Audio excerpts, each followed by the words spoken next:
Welcome to the D6 Family Ministry Podcast, a place where ideas, principles, and personalities come together to give you a ministry advantage that empowers the church and home. I don't know anything more important in our society or in the kingdom of God than to help the church, help the family. Discipleship is not an event, it's a way of life.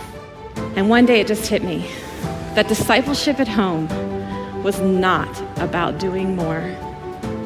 It was about inviting Christ into what we were already doing. The goal of family ministry is not families sitting on the couch holding hands and singing Kumbaya. The ultimate goal is families that love God, love people, and make disciples of all peoples. So that's why you're here. You're here to say 1 hour a week, as significant and as awesome as it is, we know that it's not enough and we want to be intentional with every hour. You're listening to the D6 Podcast. Here are your hosts, Marianne Howard, Ron Hunter, and Josh Wooten. You know, today's guest is Corinne Noble, and Kidman Corinne, and this girl knows her stuff when it comes to preteen ministry. Yes, and she is does. going to give us some gold. But it got us discussing about our preteen years. And for some of us are a little far more removed from that. We have a baby in the bunch that likes to flex her youthfulness in subtle / not so subtle ways. But if you could go back to your preteen years and bring one precious item back from your preteen years and have it today, what would that be? Oh, hands down, I know. I want every quarter I stuck in a Pac-Man machine. I'd be a rich man. I remember my parents going, "You want another $5?" I mean, $5 was a ton of money to my parents. And, Do you remember the gaming tables at Pizza Hut that had it where you would literally eat your Pizza Hut and it's a gaming table? Yeah. Where you ate pizza? Oh, yeah. That was second generation. We had the upright machines, though, back in our day. Back in your day. Your day. Well, look at it. Jab. I just want to say that when I was 12, it was 1992. And there it is, ladies and gentlemen. My goodness. Boom. Oh, that feels so good. Anyway, I know the word of God says to not be arrogant, but or filled with pride, and if you could only see her face right now. Destruction. But 1992 was a really great time to be alive, and I told the fellas off the air, I would want my white roller skates with pink wheels. So back in 1992, roller skating rinks were in. And every Friday night, your parents would drop you off at the roller skating rink and you would just skate in circles and meet people and hang. And it was just some great music. Yes, to some great music. I had me a pair of Roddells with zinger wheels. About some roller skating rink stuff. I would probably bring back my BMX bike or my Atari. One of those two things. Because both of those things are worth gold now. Because guys my age now have a little bit of disposable income. And I've gone online to look at some of these things. And it's amazing that a bike that we would pay $150 for back in the 80s is worth $3,000 now online on eBay. And so, I'm a grown man who oogles over kids' bikes. You know what I'd look like riding one of those little BMX bikes right now? Oh my gosh. You would look cool. You could style it. You could pull it off. In my mind, I would. Well, let's just jump on here. And Corinne is going to save us from ourselves right now. Yes. She talks about strategy and how to minister to preteen amongst the challenges that they face these days with identity and anxiety and social media and digital parenting. There's a shift to open discussion about mental health, and she discusses all of these things with a maturity and a practical application for ministry leaders and volunteers alike. So buckle up. Corinne Noble coming your way.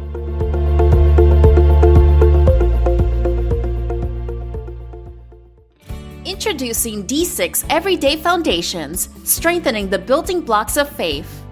We are thrilled to announce the launch of D6 Everyday Foundations, a groundbreaking curriculum designed to empower churches and families in their journey of faith. This innovative program aims to align the church and home, fostering a strong foundation and unshakable confidence in God's Word. D6 Everyday Foundations boasts a comprehensive 3-year scope, focusing on major themes and characters from the Bible while also addressing pertinent cultural issues. With this curriculum, we aim to equip individuals of all ages to stand firm in their faith and navigate the challenges of our ever-changing world. At the heart of D6 Everyday Foundations is a church and home partnership, recognizing the vital role both play in nurturing and cultivating a vibrant faith. Through this collaboration, families will be empowered to prioritize and emphasize God's Word in their daily lives. Together, let's lay the foundation for a generation grounded in truth and empowered to impact the world around them. Let's hold the building blocks of faith firmly in place. To order D6 Everyday Foundations and embark on this exciting journey of faith, visit d6family.com today.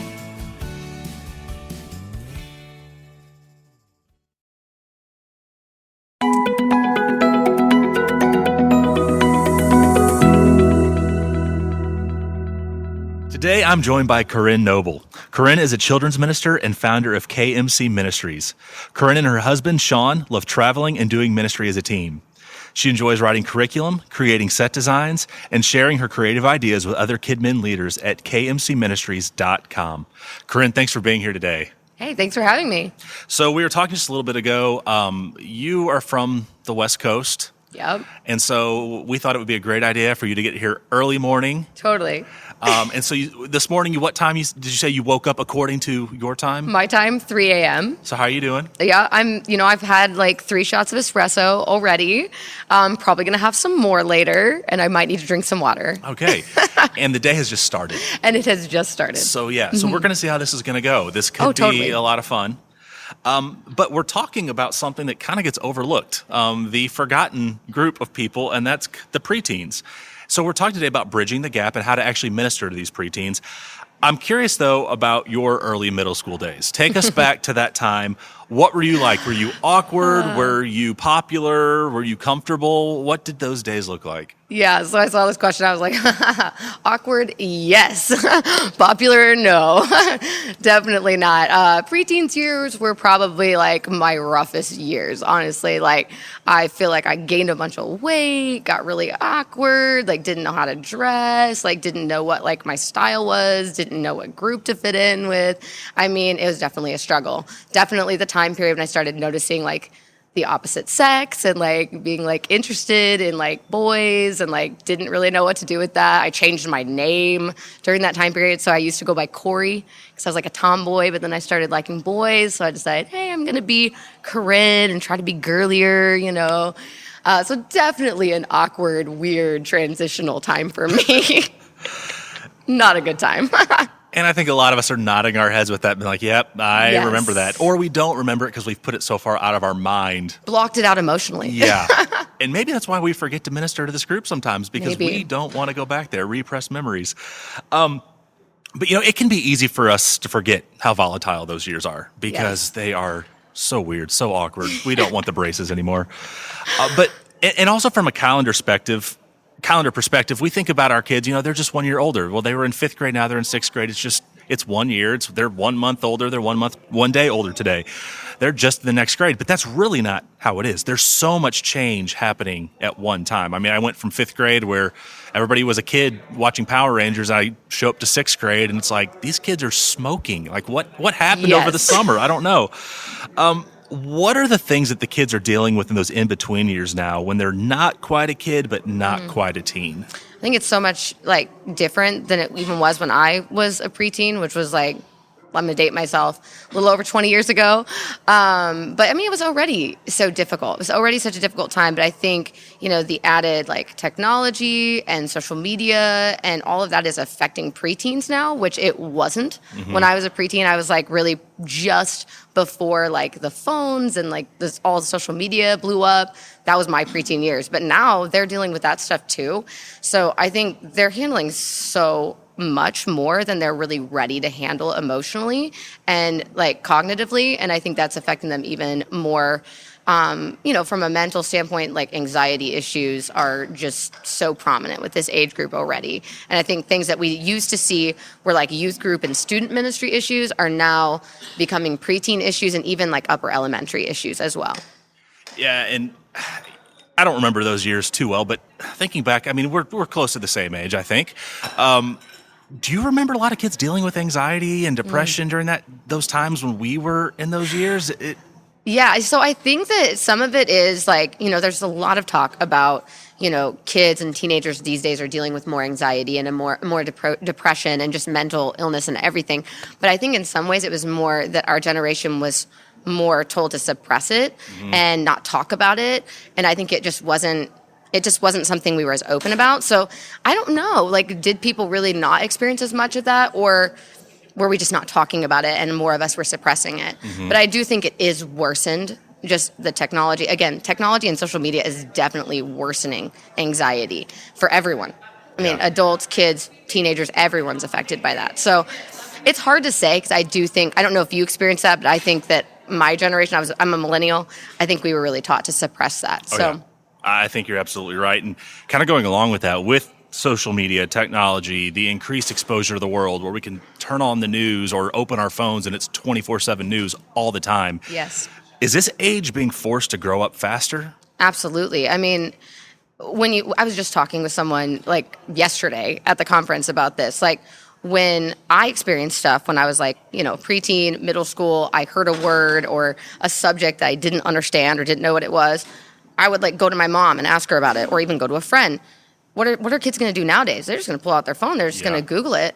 I mean, and who knows what's going to pop up. So I think, they're growing up so much faster. I think things that I experienced between 13 and 15 are now things that kids are experiencing between like 8 and 11, if I'm being honest, even younger than preteens. I mean, I know we're talking about preteens, but I think it's really starting more like what used to be preteen is now starting more in like third grade even. What effect do you think that's having on these kids at this earlier age? Because that's scary to think about. It really is. I mean, I just think that, again, I think they're facing more than they're ready to handle. And a lot of parents don't really know how to like regulate their social media use or their device usage. A lot of kids, even in the church, I talk to a lot of parents who feel like they just don't understand social media or like the devices as well as their kids do, and they're letting them have way too much free access, and they're not limiting that the way they should. And God knows what those kids are watching and looking at, honestly, and their parents don't know either. Yeah, what you just said is kind of scary, that parents not knowing how to regulate it because technology has moved so fast, we have not been able to catch up to where things are. And in some ways, I don't think it is that we can't. I think some parents just don't want to take the time. If I'm being honest, I don't mean to be mean, but they don't want to take the time to be intentional about it because it takes a lot of time.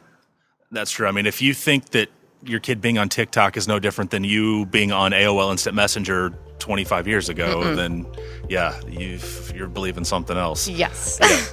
Well, we're going to take a quick break. When we come back, we're going to start diving into what the church can do to minister to these preteens. We will be right back.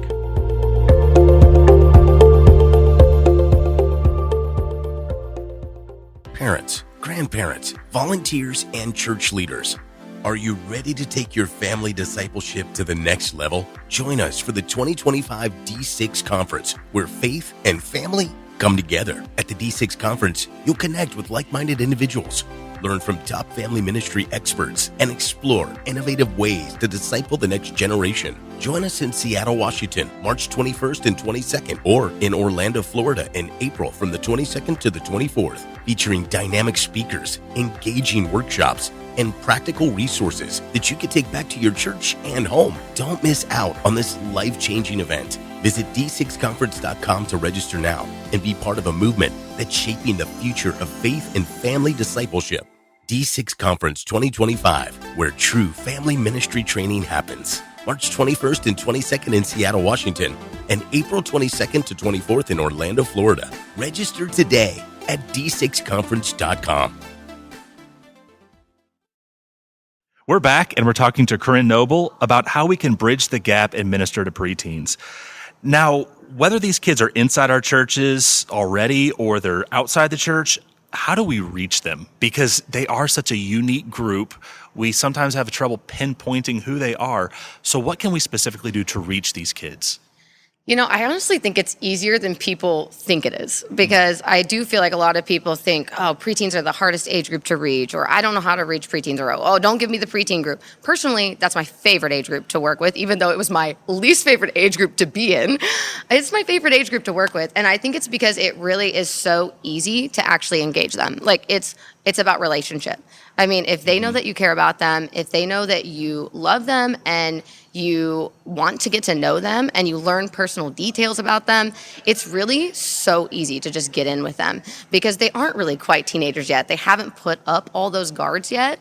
So it's so much easier to just be like, hey, I love your shirt. Where did you get it from? Like, just something so simple as that, and even just remembering their name will get you in with them. So relationship matters. Noticing personal details, being personal, just being, giving them a place of belonging. Mm-hmm. They need a place to belong. A lot of kids are starting to face these identity issues in their preteen years, right? We're hearing a lot about gender identity issues, sexual identity issues. They're starting to face this in the preteen years now, whether people realize that or not. And the big thing about like the LGBTQ community is they're giving them a sense of belonging, a place to belong. We need to give them a place to belong in the church, a place where they feel like they can bring their questions, they can bring their doubts, they can bring anything to the church and feel comfortable sharing it there. I think that's so important. From what you've just experienced working with these kids, do they seem like they're still young enough where they're still open to those like relationships and conversations with adults rather than the I'm too cool for this type thing? I think some of them are starting to put up those guards, and you'll see it. Like, they wear it on their sleeve. You know, you've seen like the 5th or 6th grade boys, they're like standing in the back, like just not wanting to participate. But it's so much easier to break through that still, is what I would say. It's not that the guards aren't up and they aren't like already getting to be like too cool or whatever. But it's just easier to break those walls down than it is when they get up into the teen years, in my opinion. Well, ministering to this age group can be difficult because levels of maturity can be all over the place. All over the place. Yeah. And you don't want to make things too juvenile and seem like it's a nursery ministry, but you don't want to make things overly academic where they're bored out of their minds. So how can we minister to this group effectively? Yes, it is a challenging age group, especially since a lot of churches, especially small, mid-sized churches, have preteens thrown in with like all the way down to kindergarten. Yes. I mean, I know at our church, I don't work there, but I volunteer there. We have kindergarten through 6th grade in the same room for a large group, which is huge, right? And a kindergartner to a 6th grader is like night and day, right? So it is difficult, but I would say a big way is just to aim towards those older kids. Again, make them feel like they belong there. You've got to do that through your verbiage. You have to do that through like your seating. There's just so many different ways you can do that. Mm-hmm. But also just include them in the conversation. We can't assume that they know everything because a lot of kids don't have that biblical literacy, but we also can't assume that they don't know anything because that's going to make them feel like babies. So lots of open-ended questions, ways to include them. They like to feel like they're like a part of something. So get them serving. I love to get them serving, especially in a situation where you've got kindergarten through 6th grade. Get your 5th and 6th graders serving. Have them on the worship team. Have them leading stuff from the stage. Have them doing tech. Give them a place to belong. Those kids who serve, those are the ones that stay. And I like what you just said there because I use the word kids to describe them. I say that just kids in general, but they are still kids, really. Yeah, but they're capable of ministry. And I think we forget that sometimes, that they're doing a lot. Like what they have the power to do on their phones, what they're creating on their computers, things like that. They can do these things. They could probably create the graphics for your kids' ministry, to be honest. Yeah. And I mean, they have more tools at their disposal than probably a graphic designer had at their disposal 20 years ago. Absolutely. So that's such a good point that we can overlook and just think they're kids that they need to be fed, and yes, they do need to be fed, but they can contribute. They are part of the body of Christ. Yeah, we need to engage them, but we also need to empower them at this age group. If we're not doing that, I think we lose them because they do feel like they have something to bring to the table, and they want you to believe that as well. That's really good. Well, there's going to come a time where it's time for them to move on to either student ministry or youth ministry, whatever you call it. For me, this was the most difficult transition. I went from feeling like a kid to being put in a group with 18-year-olds, and I thought, I do not fit in here. I don't belong here. Kind of like you said, you got kindergartners in with kids that are growing facial hair, and now you got people going to college and people just not even 12 years old. It's tough. That's a whole lot of change that's being thrown at them again while they're also going through change in life, whether it be puberty, school, things like that. It can be so intimidating. How can we help them make that transition smoothly, as smooth as it can be, so that those years aren't scary or intimidating or awkward or uncomfortable? And I agree. It could be so similar to the kindergarten through sixth grade thing. Then a lot of small, mid-sized churches have sixth grade or seventh grade all the way to 12th grade in the same room. It's really the same. And they go from being like the big, the oldest, coolest people in the room to the youngest, wimpiest, right? So it is a hard transition, and there's no way to deny that. But I think ways that you can really make that smoother, make it better, is just partnering with the student ministry more, even just from the top. Like if you're the kids pastor, you need to partner with the student ministry's pastor. You need to be meeting with them regularly, figuring out what they're doing. Do some things that are similar. Do some of the same worship music. Do some sermon series together. Get your student ministries pastor in your kids ministry preaching sometimes. I mean, not just like once, but like maybe once a quarter. Get them in there so their face is known. Get them in there for like the transition, like involve them, and don't make it this thing where it's like, okay, well, one day I'm in kids ministry, the next day I'm in youth ministry. There's no transition. Like we have to create that bridge more smoothly. It's not going to make it I'm not going to say it's going to make it easy, but it would make it easier than just being like picking them up and throwing them in the deep end. And that's what happened to me. It's what happens to most people. Yeah. Well, this is excellent. Church, if you're listening to this, I hope you don't let these kids, I'll call them kids, I hope you don't let them fall through the cracks. Yeah. Because they can often get overlooked. We put a good emphasis on children's ministry. We put a good emphasis on youth ministry. Sometimes, though, those in-betweeners, those preteens, we just let them kind of exist. And we don't need to let that happen. I appreciate you sharing this. The coffee has paid off because you brought so much gold with this. Thank you. So thank you for sharing this, and I think you've given us a lot to work with. And thank you for being here. Oh, thanks for having me.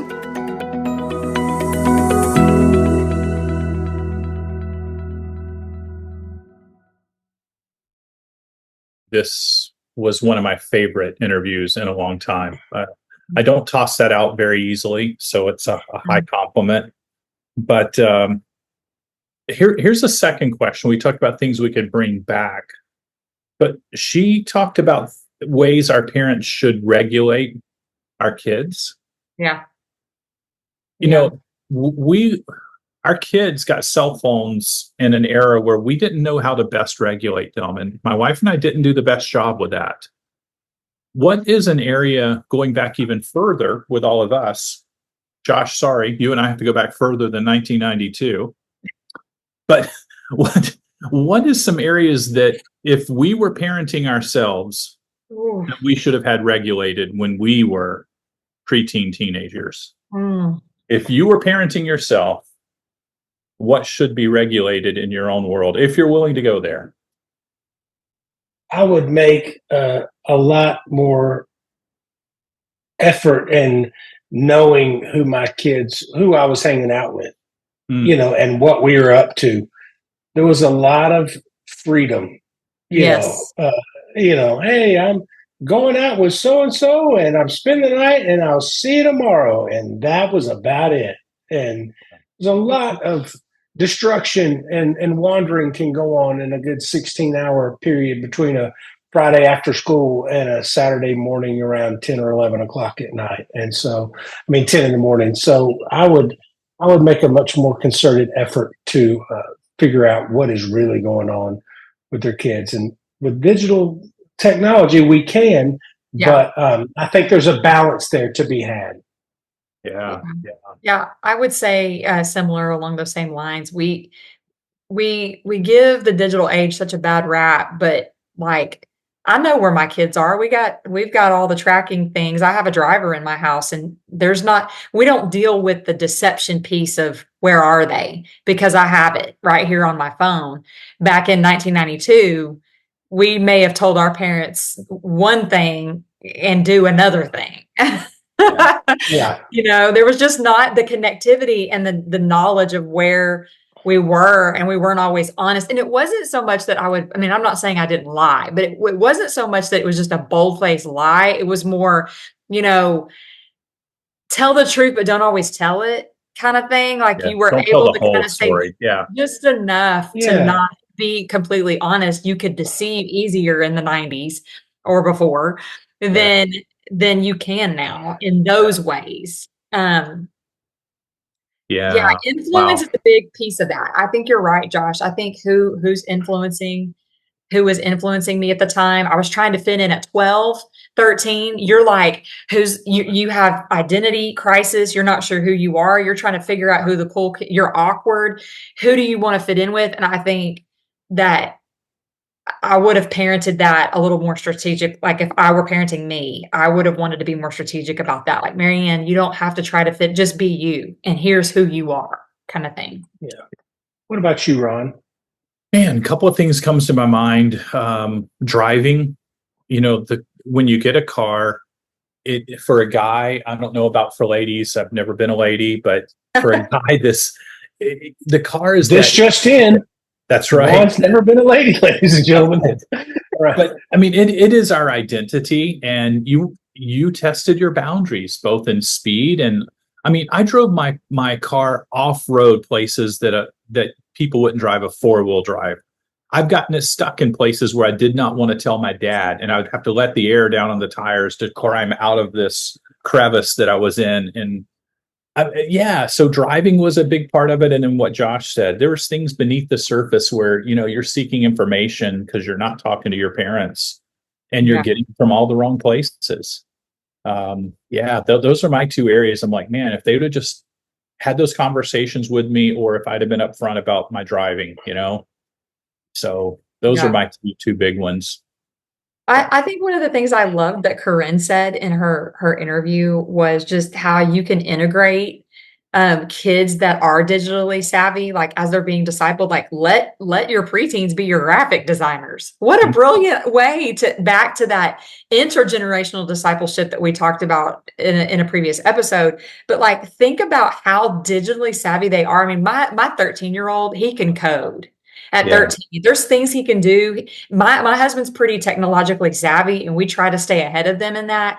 But listen, Zeke, he can outpace probably all of us, and then some, with what he understands and knows in the digital world. And he can code already. He can do graphic design. He can cut and snap and do all the things in the video world. Well, let's leverage that for the kingdom instead of like being afraid of it, and let's shape it, disciple it, help them, give them the tools to know how to navigate and self-regulate. But then let's leverage their giftedness in that for the kingdom.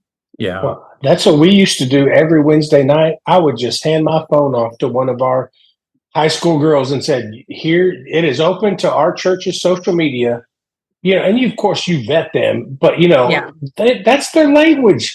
And I found out real quick, we had more kids coming, and our presence and engagement rose through the roof when it was kids showing what's going on, doing those silly interviews and different things on Wednesday nights, and us putting a little reel out, than me, the 40-something-year-old man. Hey, you come to the group tonight. It's going to be awesome. We're going to have Gaga Ball and all this stuff. And it's like, what? They're skipping me, swiping through real quick. But when they have their peers leading in that way, it's powerful. I know at my church, we let students speak every now and then, and our two videos that have gone viral on Instagram, and we learned really quick that, it wasn't the pastors, the ones that were sharing, it was the youth. So I think allowing others to see themselves at church, in church leadership, is going to draw them in. Mm-hmm. I'm going to give some big picture context here. In the last 11 episodes, We've had 5 of our episodes cover what we call the 4 big principles of one's faith sticking to adulthood. And this is based on research. The 4 principles are Bible engagement, warm, nurturing adult involved in their lives, volunteering, which for Corinne, she calls it give them responsibility or empowering them. Yeah. And the other one is teaching our kids to share their faith.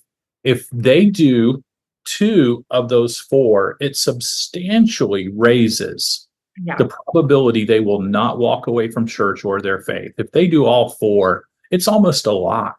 It really is. And so let me give you these episodes, because Corinne has just given us an incredible insight on a couple of these areas. Go back to Melanie Hester. Go back to Carissa Potter, J.J. Jones, Tim and Cindy Hawks, and Matt Markins. Every one of these hit 2 or more of these themes at some point. Put them together, and you've got an absolute handbook for how to shape your children's and teen ministry. That's what this podcast is all about, everyone. I want to just pause here for just a moment. I want to thank our incredible thought leaders who we get a chance to interview every week and bring into your world of ministry, your world of parenting, your world of volunteering. But I also want to thank those of you who are supporting this podcast. You support by listening. Some of you support by giving. We are very, very thankful for your gifts, because this is not an inexpensive endeavor and we do not charge for it. So we just want to say thank you for that.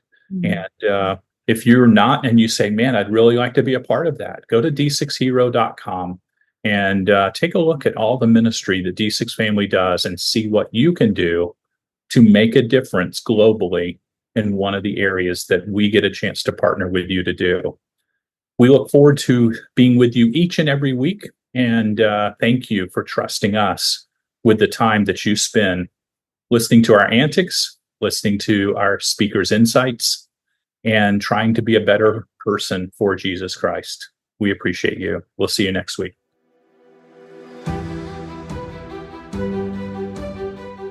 You've been listening to the D6 Podcast. You can learn more about D6 at d6family.com.